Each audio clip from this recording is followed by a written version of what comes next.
স্বামীর প্রতি নরম হয়ে যান, তাকে ছাড় দেওয়া শিখেন। সবচেয়ে বড় কথা, তাকে মহব্বত করা তো অবশ্যই জরুরি, মহব্বতের চাইতেও বেশি জরুরি স্বামীকে বিশ্বাস করা এবং তাকে সম্মান করা। এমন কোনো কথা এবং কাজ না করা যেটা স্বামীর গায়রত বা ব্যক্তিত্ব আঘাত করে।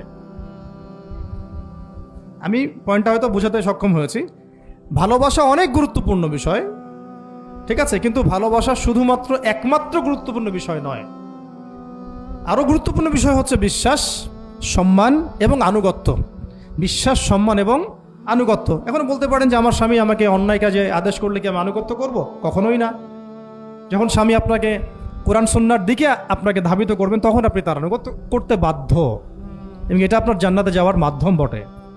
এই হাদিসটা খুব ভালো করে মনে রাখতে হবে যে এই পৃথিবীতে কেউই আল্লাহ পাকের পরে সিজদা পাওয়ার যোগ্য না। এমনকি নবীদেরকেও আল্লাহ পাক সিজদা করতে বলেন নাই, কিন্তু সেই নবী আমাদেরকে কিন্তু বলেছিলেন যে যদি আল্লাহ পরে কাউকে আমি সিজদা করতে বলতাম, তাহলে আমি স্বামীদেরকে সিজদা করতে বলতাম। এটাকে তসলিমা নাসরিন স্টাইলে বুঝলে হবে না। ওরা এটাকে এভাবে নিবে যে ইসলাম মেয়েদেরকে দাসত্বের শৃঙ্খলা আবদ্ধ করতে চাচ্ছে, হ্যাঁ, আত্মস্বাধীনতা দিবে না ইত্যাদি। আমরা দেখব পরকালে আমি জান্নাতে যেতে পারছি কিনা। আল্লাহ পাকের হুকুমের চাইতে আমার কাছে কোনো যুক্তি বড় নয়। আল্লাহ পাকের হুকুমের চাইতে আমার কাছে কোনো যুক্তি, বিজ্ঞান, প্রযুক্তি এগুলো বড় মানদণ্ড নয়। শুধুমাত্র স্বামীর আনুগত্য, বিশ্বাস, সম্মানের বদৌলতে দেখা যায় যে পুরোটা জীবন এই বেচারা আপনার জন্য ঢেলে দিবেন ইনশাআল্লাহ।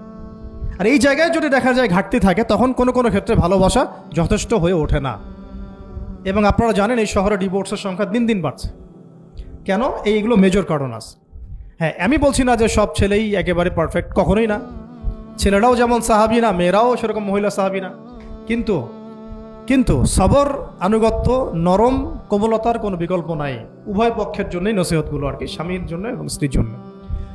আরেকটা বিষয় হচ্ছে যে স্বামীর পরিবার নিয়ে খোঁটা না দেওয়া, স্বামীর যে বাবা মা ভাই বোন এই ব্যাপারগুলো নিয়ে খোঁটা দেওয়া না দেওয়া বা খোঁচাখুচি না করা, এবং তার যে অবদান আপনার প্রতি এটাকে অস্বীকার না করা, কুফরি না করা।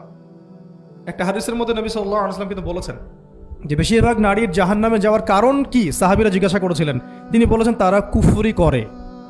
কি কুফরি করে? তারা কি আল্লাহর সাথে কুফরি করে? নবীজি বলেছেন না, বরং তারা সারা জীবন স্বামীর যে দিয়ে যাওয়া যে স্যাক্রিফাইস বা অধিকার, এটাকে হঠাৎ করে অস্বীকার করে বসে, হঠাৎ কোনো একদিন অস্বীকার করে বসে। এটার কারণে দেখা যায় আল্লাহ পাক নারাজ হয়ে যান। আল্লাহ রাব্বুল আলামিন তো একজন ব্যভিচারী নারীকেও জান্নাত দিয়েছেন মাত্র কুকুরকে পানি পান করানোর কারণে। আবার একজন নারীকে বিড়াল বেঁধে রেখে কষ্ট দেওয়ার কারণে জাহান্নামে দিয়েছেন। তো জবান এমনই একটা কঠিন জিনিস, যেটাকে নিয়ন্ত্রণে না রাখলে আমাদের জন্য ক্ষতি হবে। আল্লাহ পাক আমাকে আপনাদের সবাইকে জবান হেফাজতে রাখার তৌফিক দান করে দেন। আর কিছু বিষয় হচ্ছে, কিছু শাসন সমাজে থাকে, মানে পরিবারের মধ্যে থাকে। এই শাসনগুলো কখনোই মেয়েদেরকে বিপথে নিয়ে যাওয়ার জন্য নয়, বরং যে আপনাকে মহব্বত করবে সেই আপনাকে শাসন করবে। যে আপনাকে মহব্বত করে সেই কিন্তু আপনাকে শাসন করবে। যার আপনার ব্যাপারে কোনো কেয়ার নাই সে কিন্তু আপনাকে শাসন করতে আসবে না। আপনি কোথায় যান তার তো কোনো যায় আসবে না। আর যে আপনাকে চাইবে, জোর করে টেনে নিয়ে আসতে চাইবে জান্নাতের পথে, সে কিন্তু আপনার উপর মাঝে মাঝে শাসন করতে পারে।